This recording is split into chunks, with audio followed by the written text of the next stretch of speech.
నమస్కారం. మొన్న 21వ తారీఖులో మన రాజమండ్రిలో జరిగినటువంటి కల్తీ పాల వ్యవహారం చూస్తే చాలా దారుణమైనటువంటి విషయం.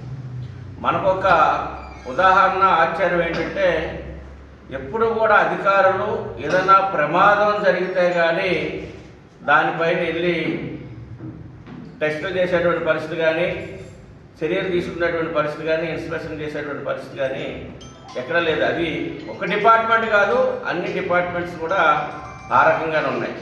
ఈరోజు పాల కల్తీ జరిగి చాలా దారుణంగా వారు కెమికల్స్ లేదా ఇతర వాటర్ కలిపితే పర్వాలేదు, అనేకమైనటువంటి పౌడర్స్ కలిపి పాలు ఇస్తున్నప్పుడు, సప్లై చేస్తున్నప్పుడు ఎవరైతే ఈ తనిఖీ చేసేటువంటి క్వాలిటీ ఇన్స్పెక్టర్స్ కానీ క్వాలిటీ కంట్రోల్ ఎవరైతే ఉన్నారో వాళ్ళు మామూలుకు అలవాటు పడిపోయి వాళ్ళు ప్రతిరోజు ఇచ్చేటువంటి పాల సంఘాలు ఇచ్చేటువంటి మామూలుకు అలవాటు పడిపోయి ఎక్కడా కూడా తనిఖీలు చేయకుండా వాళ్ళు నిర్లక్ష్య వైఖరి వల్లనే ఈ రోజున రాష్ట్ర వ్యాప్తంగా అన్ని ప్రాంతాల్లో కూడా ఈ పాలు అనేది కల్తీ జరుగుతూ ఉంది.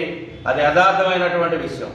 ఎక్కడో ఒక హాస్పిటల్లో జాయిన్ అవ్వగానే, ఒక ప్రాణం కోల్పోగానే అప్పటికప్పుడు వెళ్ళి అకస్మాత్తుగా వెళ్ళి అన్ని ప్రాంతాల్లో దాడులు చేసి మేము ఏదో ఉద్ధరిస్తున్నాం అనేటువంటి చెప్పే అధికారులు ఇవాళ రాష్ట్ర ప్రభుత్వం ఎంతో విలువలతో కూడినటువంటి పరిపాలన అందించాలి, ఎక్కడా కూడా అవినీతి ఉండకూడదు, ఎక్కడ ప్రజలకు అసౌకర్యం కలగకూడదు అనేటువంటి ఉద్దేశంతో రాష్ట్ర ప్రభుత్వం, ముఖ్యమంత్రి చంద్రబాబు నాయుడు గారు, ఉప ముఖ్యమంత్రి పవన్ కళ్యాణ్ గారు అనేక సార్లు సూచన చేసిన కలెక్టర్లకు కానీ, ఐఏఎస్లకు ఐపీఎస్లు కానీ, అధికారులకు కానీ చేసినా కానీ వారి యొక్క సూచనలు కానీ, వారి యొక్క డైరెక్షన్స్ కానీ గాలికి వదిలేసి అధికారులు ఎప్పుడో ప్రమాదం జరిగితే కానీ కళ్ళు తెరిచేటువంటి పరిస్థితి లేకుండా ఈ రోజున రాష్ట్రంలో ఉంది.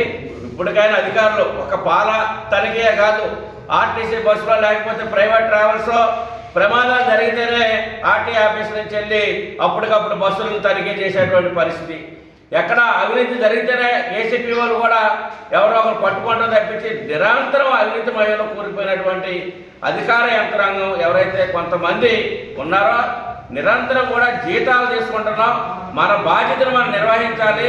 ప్రతిరోజు ప్రతి నెల మొత్తం కూడా మనం తనిఖీలు చేయాలి. ప్రతి డిపార్ట్మెంట్లో కూడా ఉన్నటువంటి వాళ్ళకు ఉన్నటువంటి క్వాలిటీ కంట్రోల్స్ కానివ్వండి, ఆర్టీఐలు కానివ్వండి, అనేక డిపార్ట్మెంట్స్లో నిర్లక్ష్యంగా జీతం తీసుకుంటాం, ఆఫీసులో కూర్చుంటాం, మామూలుగా అలవాటు పడతాం, నెలవారీ మామూలు తీసుకొని వాళ్ళ యొక్క బాధ్యతని విస్మరించి ఈరోజు ఉండటం కారణంగా ఈ రోజున అక్కడ 6-7 మంది హాస్పిటల్లో చనిపోయే పరిస్థితి రావడం కానివ్వండి.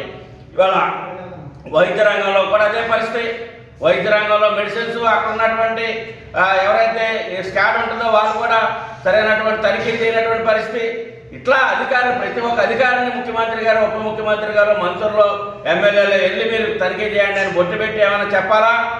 వాళ్ళ జీతాలు తీసుకుంటలేదా? వాళ్ళ బాధ్యత కాదా అది? ఇవాళ పోయినటువంటి ప్రాణాలు ఏ రకంగా తీసుకొస్తారు? ఈ రోజున ఒక అభద్రతా భావంతో ప్రజలందరూ కూడా పాలు తీసుకోవాలంటే భయపడేటువంటి పరిస్థితి ఈ రోజున ఈ యంత్రాంగం కారణం వల్ల ఇవన్నీ కూడా వస్తున్నాయి. జీతాలు తీసుకుంటున్నాం కనుక నెల మొత్తం మీద నిరంతరం కూడా ఆ తనిఖీలు, చెక్కింగ్ అనేది చేయాలి, ఇన్స్పెక్షన్ చేయాలి అనేటువంటి కనీసం బాధ్యత లేకుండా వాళ్ళ అధికారులు వ్యవహరించడం వల్లనే ఈ రకమైనటువంటి పరిస్థితులు వస్తున్నాయి. దీన్ని తీవ్రంగా జనసేన పార్టీ నుంచి తీవ్రంగా ఖండిస్తా ఉన్నాం. ఇప్పటికైనా అధికారులు కన్ను తెరిచి వాళ్ళు ఇచ్చేటువంటి 1000, 2000, 3000 మామూలు కాసిపడి కక్కుతుపడి ప్రజల జీవితాలతో, ప్రజల ప్రాణాలతో ఆటలాడుకోవద్దని చెప్పేసి హెచ్చరిస్తా ఉన్నాం.